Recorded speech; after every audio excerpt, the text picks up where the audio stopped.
So mga mamis, hapon na po kaya magluluto po tayo ng uulamin po natin ngayon. Ang ulamin po natin ngayon ay maginataan tayo ng tulingan. Tilapia. Ginataang tilapia. Yan. Okay. May sili kasi. Pinailaliman ko kasi ng mga rekado para hindi siya mudikit. Yan.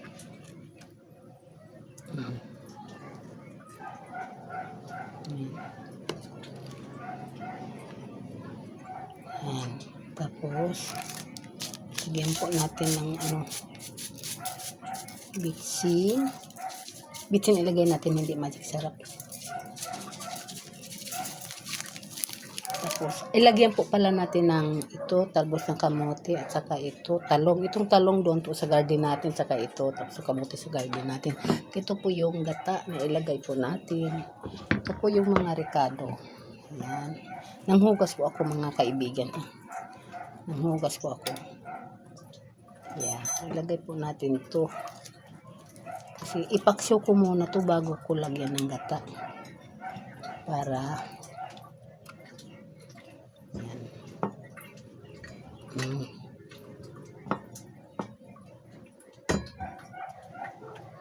Diba? Sarap. Tapos lagyan po natin ng suka. Suka muna ilagay natin. Saka yung bago yung yan.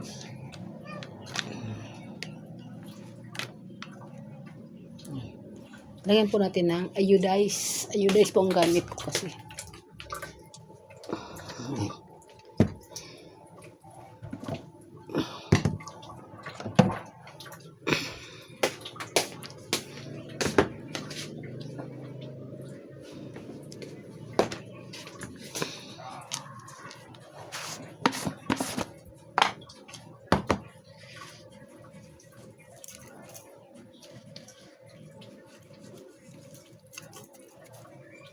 Natin ng kunting iodize. So, hugas po tayo kasi.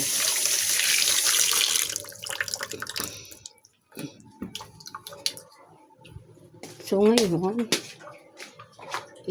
i-on na po natin yan mga kaibigan. Dito po natin siya lutuin sa yan. Sampo lang. Yan. Yan na po siya. Yan na po siya. Yan. Yan. Na mga mamis, ilagay na po natin tong talong. Yan. Para lagyan na po natin ng gata.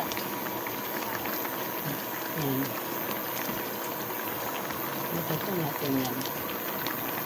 Gusto ko po kasi sa ginataan at mayroong gulay. Kasi favorito ko po kasi ang gulay. Mas unahin ko pa pagkain mga kaibigan ang gulay kaysa isda. Favorito ko po yan. Tapos, lagay na po natin itong gata. Yan. Diba? Tapos, ilagay na po natin itong gata.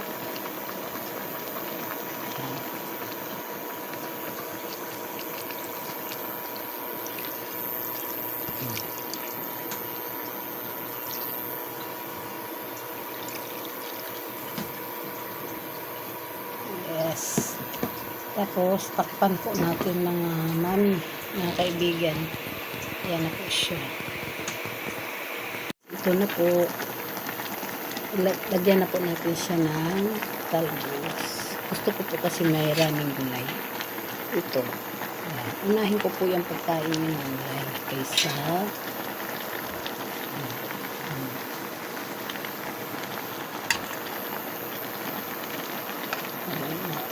konti na lang kasi ang sabaw.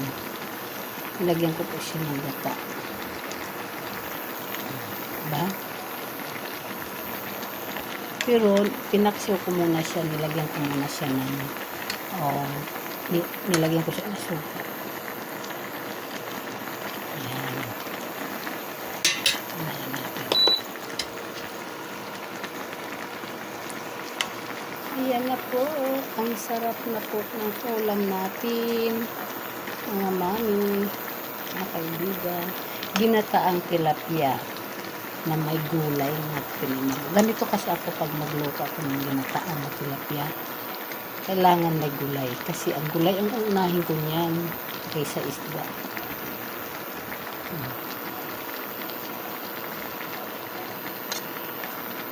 Lipat natin ito banda. Kasi sa garden ko po yung kinuha yung mga gulay mga kaibigan. Sa garden ko natin yung kinuha. So, ayan na.